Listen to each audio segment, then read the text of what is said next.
তাহলে আমি এখানে আসি এরকম একটা মাইন্ডসেট নিয়ে যে আমরা পাওয়ার প্লেতে আসবো, বেধড়ক পিটাবো। 80 রান আমাদের টার্গেট, 80 নিচে না। যখন পাওয়েল আউট হলো, যখন 5 নম্বরে নামানোর কথা, রিঙ্কু সিং কে কেন নামালো না? এই প্রশ্নটার উত্তর দে আমাকে। ऐसा महसूस हो रहा है। सुनना मेरा भाई, मेरे को काहे पागल कर दे रहा है तुम लोग। मेरा गुस्सा मत दिला बाबू मेरे को। GT GT. জিটি আমরা এখন থেকে জিটি সাপোর্টার বা লখনৌর সাপোর্টার। আর ভাল লাগছে না কলকাতা, কি বলবো আমরা আর কলকাতাকে, আর কোন জায়গা অবধি পৌঁছাবে বল? 6খানা ম্যাচ এখনো একটাও জিততে পারলো না কলকাতা নাইট রাইডার্স। ভালো, গুড গুড। এটাও একটা রেকর্ড, পার্সোনাল রেকর্ড। যে যে সবাইকে হারায় তার কাছেও হারে, যে যাকে সবাই হারায় তার কাছেও হারে কলকাতা, তার কাছেও হারে। পুরো 50-50 ম্যাচও হারে, জেতা ম্যাচও হারে, সব রকম সব টেস্টিং কিন্তু এই বছর করে দিয়েছে কলকাতা নাইট রাইডার্স।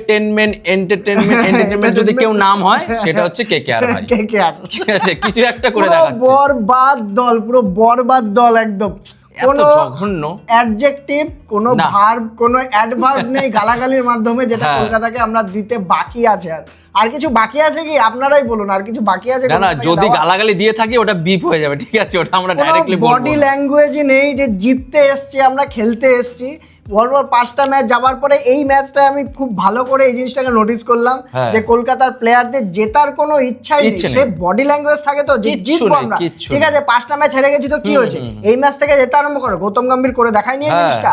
এইটা হচ্ছে এখানে কিন্তু সব থেকে বড় রোল থাকে ক্যাপ্টেনের আর কোচিং স্টাফের, বিশেষ করে ক্যাপ্টেনের এখানটা, যেটা গৌতম গম্ভীর কিন্তু মোটিভেশন দিয়ে সেই 2012-তে আমরা সব মনে আছে নিশ্চয়ই, 2012-তেই তো সেই বছর যে পরপর জিতলো ম্যাচ, তাহলে সেই বছর কিন্তু গৌতম গম্ভীর পুরো নিজের মানে দায়িত্ব করে কিন্তু টিমকে এইভাবে মোটিভেট করে জিতিয়েছিল। সেখানে আমাদের আজিঙ্ক্য রাহানের নিজের মুখ দেখলেই মনে হয় যে 3 দিন পায়খানা হয়নি আজিঙ্ক্য রাহানের, যেমন মুখ হয়ে থাকে সেরকম হয়ে রয়েছে আজিঙ্ক্য রাহানের। তুই বল কোচ যে ডাগআউটে বসে রয়েছে, বসেই আছে। অভিষেক নায়ারকে দেখিস একবারও তুই? সেই পিছনে থাকে যে সিরিজের টাইম আউটের সময় মাঠে এসে একটা ইনভলভমেন্ট বা লোকজনকে বোঝানো বা প্লেয়ারকে বোঝানো। কেন তাহলে ওকে তো সবার আগে তাড়াবে অভিষেক নায়ারকে, আমি এটা বলে দিলাম। দেখবি শুধু তাড়াবে না, লাথি মেরে তাড়াবে, টিকিটই দেবে না 15 বছর না।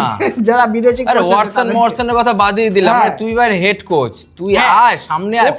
ওকে তো আগে এসে করা উচিত যে প্লেয়ারদের মোটিভেট করো যে কি হয়েছে, আমরা হেরে গেছি, আমরা আরো বাদবাকি ম্যাচগুলো জিতবো, সে ডাগআউটে গিয়ে বসে আছে, বসে যাবো একটা।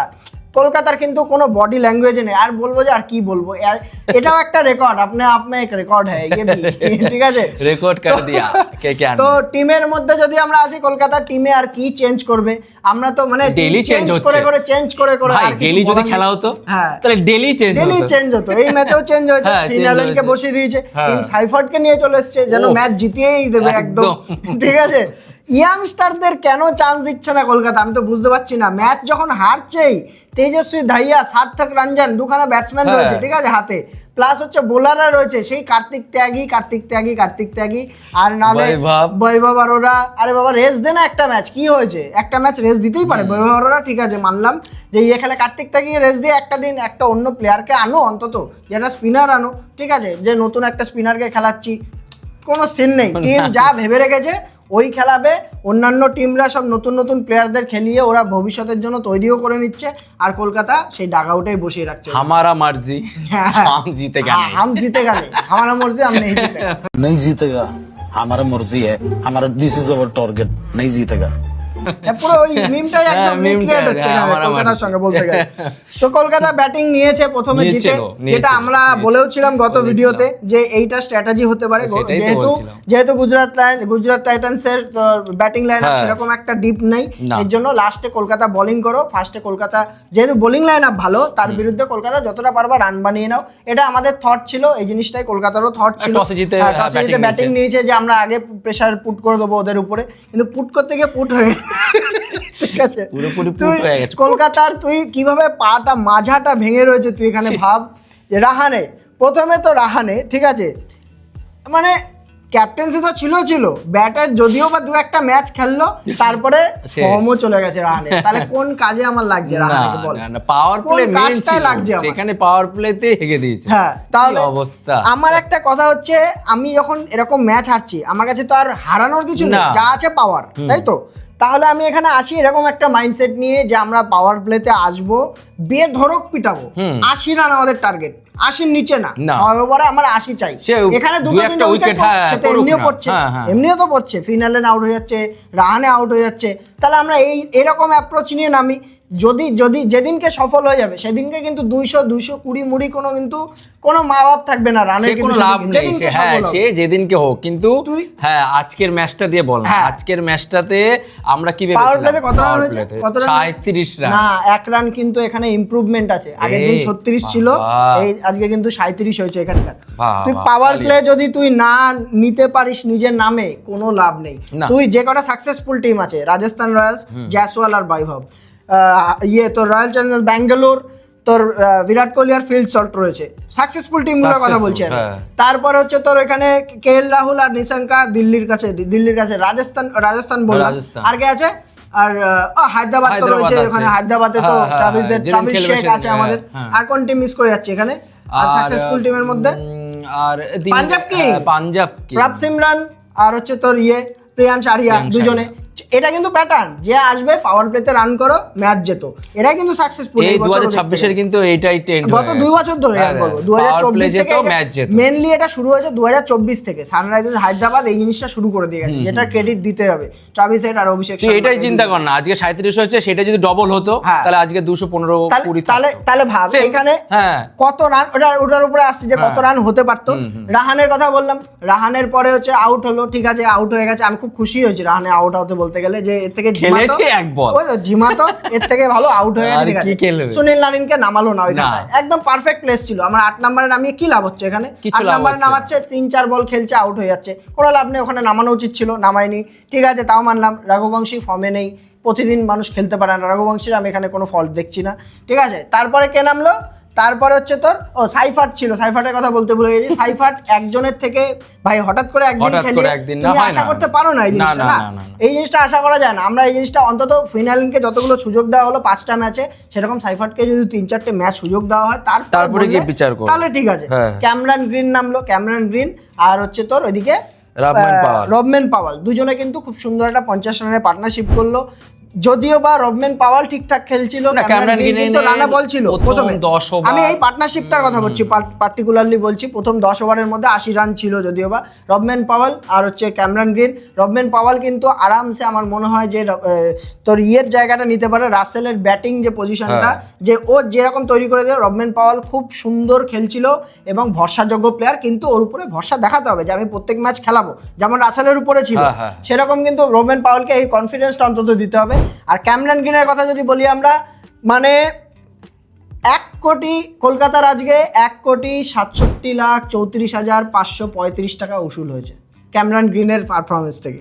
কি এটা কিন্তু মানতে হবে, মানে খেলেছে ক্যামেরন গ্রিন আজকে খেলেছে, ও মানে নিজের ফর্ম খুঁজে পেয়েছে এই ম্যাচটার মধ্যে বলতে গেলে। তো 79 রান করেছে, ঠিক আছে। দুবার যদিও বা ইজি 2 রান মিস গেছে, একটা বাটলার তোর মিস করেছে, স্টাম্প আউট মিস করেছে, একটা ইজি ওয়াশিংটন সুন্দর ক্যাচ মিস করেছে।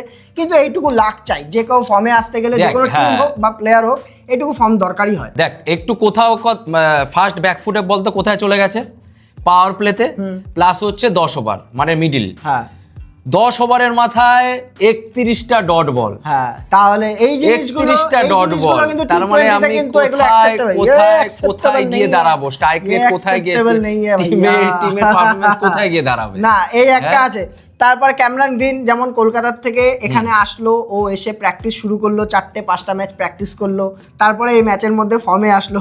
প্র্যাকটিস করে কিন্তু এসছে ও, কিন্তু ওর ফর্ম পাচ্ছে কিন্তু কলকাতাতে প্র্যাকটিস করে, বিশেষ করে মানে ম্যাচের মধ্যে প্র্যাকটিস করে আর কি, প্র্যাকটিস সেশনের কথা বলছি না। যেভাবে খেলছে আমার মনে হয় বডি ল্যাঙ্গুয়েজ ভাবে, মানে ল্যাঙ্গুয়েজ দেখে মনে হচ্ছে কি, মানে কোথায় একটা ভয় 25 কোটি মাথার হেলমেট পরে আছে মনে হয়। তুই ক্যামেরন গ্রিন ভালো খেলছিল তো, একটা সাইডে পুরো একা ভালো খেলছিল। তুই যখন পাওয়েল আউট হলো, যখন 5 নম্বরে নামানোর কথা, রিঙ্কু সিংকে কেন নামালো না? এই প্রশ্নটার উত্তর দে আমাকে, কেন নামালো না এই জায়গাটা? এটার জবাব একমাত্র ম্যানেজমেন্ট জানে। প্লেয়ারকে যদি তুমি না খেলাও তাহলে সে ফর্মটা ফেরত পাবে কোথা দিয়ে? রিঙ্কু সিং কি ফিনিশার? শুধু তো ফিনিশার না, তাহলে ওখানে কেন অনুকূল রায়কে নামাতে গেল? নামিয়েছে ঠিক আছে, তারপরে কেন নামালো না? তারপরে নামিয়েছে, কাকে নামিয়েছে? পরে অনুকূল রায়ের পরে সুনীল নারায়ণ তারপর রিঙ্কু সিং, তারপরে রিঙ্কু সিং এর নামে কেন, তার আগে কেন নামালো না? তাহলে ওই জায়গাটা পার্টনারশিপটা আরো বেশি কিন্তু ভালো হতে পারতো, তাই তো? এটা মানছিস তো? রিঙ্কু সিং কিন্তু পুরো ফ্লপ এই এই এই আর উঠে দাঁড়াতে পারবে না। 2023 ওর একটা সিজনে রান ছিল 474 রান, আর 2024 এর পর থেকে এই নিয়ে 3 নম্বর সিজন রানিং, এখনো অবধি 450। ওই এক সিজনে রানই পার করতে পারেনি রিঙ্কু সিং। এভারেজ কমে গেছে, স্ট্রাইক রেট কমে গেছে, সব কমে গেছে। রিঙ্কু সিং কিন্তু ভাই ওভার রেটেড এবার আমার মনে হচ্ছে এই জিনিসটা। কোথায় মানে পেশারে কিছু একটা ভাবে আছে, যাই আছে বডি খুলে এত সুযোগ দেওয়া যাবে না, এত সুযোগ পাবে না। এইখানে হয়তো কেকেআর যদি পাবেও, কলকাতা নাইট রাইডার্স যদিও বা পায়, ইন্ডিয়ান টিমে কিন্তু রিঙ্কু সিং না না না না না কোথাও হয়তো ব্যাকফুটে চলে যাচ্ছে। রিঙ্কু সিং জায়গা মতো এসে খেলতে পারলো না। অনুকূল রায় ছিল, ও আর কি করবে, ওর যা ক্ষমতা ছিল একটা সাইড ধরে রেখেছিল। আর যেটা কলকাতা সব থেকে আমি বলতে চাইছি যে তোর বডি ল্যাঙ্গুয়েজ ভালো ছিল না, সেটা হচ্ছে রমনদীপ সিং নামলো, ঠিক আছে, দেখছে উইকেট নেই হাতে, 6-7 উইকেট পড়ে গেছে, প্রতি বলে 6 মারবে, প্রত্যেক বলে কেন 6 মারা আমার দরকার, ক্যামেরন গ্রিনকে স্ট্রাইক দিই আমার ওখান থেকে স্ট্রাইক দিলে, যেখানে 15 ওভারে 148 রানে 4 উইকেট ছিল, লাস্টের 5 ওভারে 35 রান দিয়ে 5 উইকেট গেছে, 5 উইকেট লাস্টে 5 ওভারে 35 রান হয়, যেখানে ক্যামেরন গ্রিন একজন অলরেডি 70 এর উপরে ব্যাটিং করছে, তাও চারটে চলে গেছিল, হ্যাঁ 4টে চলে গেছিল লাস্টের কথা বলছিস তো, 5টা উইকেট গেছে, 5টা গেছে, মানে 5 ওভারে 5টা, মানে আমি 4 ওভারের কথা বলছিলাম, 4 ওভারে 4টে গেছে। তো এটা ছিল যে কোনো রকম বুদ্ধি নেই, এইগুলো কোচিং স্টাফ থেকে এইগুলো আসা উচিত, বুদ্ধি দেওয়া উচিত এগুলো, যে তুমি একটা সাইডে ধরে রাখো, ক্যামেরন গ্রিন মারছে, সেট ব্যাটসম্যান আছে মারছে, যেই আসছে মারছে আউট হয়ে যাচ্ছে, তাহলে আমার লাভটা কি? তো রমনদীপ কি কলকাতা লাডলা কে জানে, মনে হচ্ছে, মানে কোলে তুলে নিয়ে গিয়ে আসো বাবা খেলো, একটা প্রপার ব্যাটসম্যান খেলা, এটা সেটাই তো বলছি, একটা প্রপার ব্যাটসম্যান খেলা, যে হচ্ছে তেজস্বী সিং ভাইয়া আছে, ওকে খেলা, ও তো উইকেট কিপিং দিতে পারে। আমার তো ওই যে যেটাকে বললি, আমার তো কিছু হারানো আর কিছু নেই, 6 ম্যাচ আমরা হেরে গেছি, মানে কলকাতা হেরে গেছে, 6 ম্যাচই হারা, ওটাকে আমি ধরবো না, একদম হারতো, ঠিক আছে, মানে কি ভাবছে বলতো, মানে মুম্বাইয়ের কথা ভাবছে না তো, 2014 কথা, যে প্রথম 5টা ম্যাচ জিতে প্লে অফসে যে কামব্যাক করবে, মানে এটা কি রাহানে কি ভাবছে না তো, আমার ভাই মাথায় ঢুকছে না কলকাতা কি খেলছে না খেলছে, এই সব এরপরে কি কামব্যাক, যেই জিনিসগুলো আমার জানা কথা, যে সেট ব্যাটসম্যানকে আমি স্ট্রাইক দিতে হবে, লাস্টে এসে প্রসিদ্ধ কৃষ্ণা, তারপর প্রসিদ্ধ কৃষ্ণা কিন্তু এই বছর তারিফ করতে হবে ভাই, আগের বছর এই বছর, ঠিক আছে, ডেথ ওভার গুলো যেভাবে বল করছে, সে লাস্ট ওভার রাশিদ খানকে দিয়েছে মাত্র 6 রান, 5 রান না 6 রান হয়েছে, ভাবতে পারিস তুই, লাস্ট 3 ওভারে পুরো। সিরাজ 1 ওভারে এসে উইকেট তুললো, প্রসিদ্ধ কৃষ্ণা উইকেট তুললো, সিরাজ সুন্দর বল করেছে, রাবার্ডে 3 উইকেট, সিরাজ 2 উইকেট, প্রসিদ্ধ কৃষ্ণা আবার টপে চলে গেছে, এখানে ওইদিকে শুভমান গিল এখন অরেঞ্জ ক্যাপে রয়েছে, আর পার্পল কাপে কিন্তু প্রসিদ্ধ কৃষ্ণা, তাহলে জিটি কিন্তু আবার টপে চলে যাচ্ছে আস্তে আস্তে, 4 নম্বরে পয়েন্টস টেবিলে অলরেডি রয়ে গেছে। তো এখানে বোলাররা ওদের ভালোই বল করেছে, বলতে গেলে সবাই ভালো বল করেছে, কলকাতার বিরুদ্ধে আসলে যে কেউ এখন ফর্মে চলে আসছে, ঠিক আছে, বোলাররা। আর একটা বোলার যে এই বছর খুব সুন্দর বল করছে, সেটা হচ্ছে কিন্তু ওদের অশোক শর্মা, হাইয়েস্ট মানে তোর ফাস্টেস্ট বলও এই বছর ও করে রেখেছে, 154 সামথিং বল করে রেখেছে, আর লোয়েস্ট ওর সব থেকে প্লাস পয়েন্ট কোনগুলো, ওর হাইয়েস্ট বল হয় 145-46 কন্টিনিউয়াস করে, যখনই স্লোয়ার মারে 110-এ চলে আসে, কত বড় একটা জাম্প দেখতে পাচ্ছিস, যার জন্য কিন্তু এবছর উইকেটও পাচ্ছে অশোক শর্মা কিন্তু। তো গুজরাট এখানে খুব সুন্দর বোলিং করেছে, এটার কথাও বলতে হবে। আর কলকাতার আর বোলিং এর কথা আমি কলকাতার কিছু বলে লাভ নেই, কলকাতা হালকা পাতলা ফর্মে এসে ডিসেন্ট বোলিং করেছে, সুনীল নারিন একা খেলে যাচ্ছে বোলিং এর দিক থেকে বলতে গেলে, আর গুজরাটে তো শুভমান গিল একাই 50 বলে 86। পুরোনো টিম ভাই, পুরোনো টিমে আসলে কেউ একটা মানে পুরোনো টিমের এগেইনস্টে আসলে কিন্তু মানুষ একটুখানি পাগল হয়ে যায়। শুভমান গিল একা, কলকাতাও ব্যাটিং করছিল, শুভমান গিলও ব্যাটিং করছিল, তাহলে ভাব দুজনে ব্যাটিং এর মধ্যে কতটা ডিফারেন্স আছে। সবথেকে এটাই তো ডিফারেন্স না, কোথায় ক্যাপ্টেন, এই ক্যাপ্টেন ফ্লপ, আর এই ক্যাপ্টেনের একদম পুরো একদম জিটি কিন্তু আস্তে আস্তে উপরে চলে যাচ্ছে, মানে 4 এ চলে এসেছে, 4 নম্বরে অলরেডি চলে এসেছে, তাহলে কিন্তু জিটির এখানে কিন্তু কলকাতা চুপি চুপি কিন্তু বেশ জায়গা মতো চলে গেছে। কলকাতা তো একে রয়েছে, ওটা তো আমি ওটা নিয়ে বলছি না, ঠিক আছে, না একে না 3 আছে, ফেয়ার প্লেতে আছে, সত্যি ফেয়ার প্লেতে আছে, কলকাতা এমনিতেও একে আছে, মুম্বাই 2 এ আছে আমাদের মতে, এটা আর 3 এ আছে সিএসকে।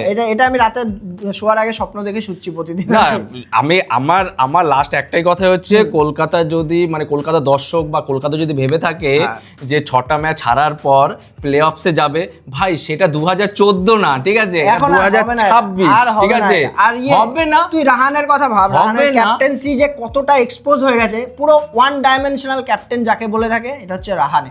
পুরো একদম প্যাটার্ন একদম। প্রথম ওভারে প্রথম পাওয়ার প্লের মধ্যে সুনীল নারিনের একটাই ওভার দেবে, বরুণ চক্রবর্তীকে বল করাচ্ছে না। একদম বরুণ চক্রবর্তী কিন্তু পাওয়ার প্লেতে ইন্ডিয়ান টিমের হয়ে বল করে, সেখানে কিন্তু সারা জীবন দেখে এসেছে আমার বরুণ চক্রবর্তী খেলা দেখেই না তো, ও বল করে কিন্তু দেখে কে জানে? কোচও দেখে না, ও তারপরে মেন প্লেয়ার যারা উপরে আসলে আরো হয়তো রান করবে তাদেরকে রেখে দিচ্ছে হচ্ছে লাস্টে খেলার জন্য। রিঙ্কু সিং এর মতো প্লেয়াররা যারা রয়েছে তারা পুরো ওয়ান ডাইমেনশনাল ক্যাপ্টেন্সি যেটাকে বলে থাকে।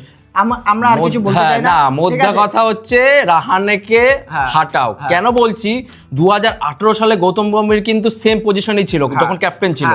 6টা ম্যাচে 5টাতে হারার পর কিন্তু গৌতম গম্ভীর কিন্তু পুরো ক্যাপ্টেনশিপ ছেড়ে দিয়েছিল দিল্লি হয়ে। এটা কিন্তু মানে আমরা অবশ্যই মনে আছে। তাহলে রাহানে কেন হাঁটবে না? কেন হাঁটবে না? কলকাতারই তো হিস্ট্রি আছে, ইয়ান মর্গান। সেটাই তো, কেন হাঁটবে না? এমনকি গৌতম গম্ভীর সেই টাকাও ফেরত দিয়েছিল, 3 কোটি টাকা দিয়ে বিক্রি হয়েছিল। ঠিক আছে, এগুলো কি বলতো, এগুলো দরকার, এগুলো মানসিকতা, রেসপন্সিবিলিটি। আমি পাচ্ছি না, ছেড়ে দাও। এই কলকাতা ম্যানেজমেন্ট তো তাও এখানে বলতে হবে রাহানের উপর কতটা ভরসা দেখিয়েছে গত বছর এই বছর। ঠিক আছে, ছেড়ে দাও। আমি জানি না এরপরে কলকাতার ফ্যান্সদের কি অবস্থা হচ্ছে না হচ্ছে। আমি নিজেও কলকাতার ফ্যান, ঠিক আছে, আমি এখানে আমি খেলাও দেখতে ইচ্ছা হচ্ছে না কলকাতা, সত্যি কথা বলছি, এরকম লাগছে আমার।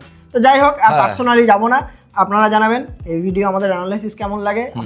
আপনাদের কমেন্টস কিন্তু আমাদের জন্য খুব গুরুত্বপূর্ণ। কমেন্ট করুন, চ্যানেল সাবস্ক্রাইব করুন, ভালো লেগে থাকলে দুঃখ পেলেও কমেন্ট করুন, ঠিক আছে, সাবস্ক্রাইব করুন। তো আজকের মতো এটুকু রাখছি, চলো বাই বাই।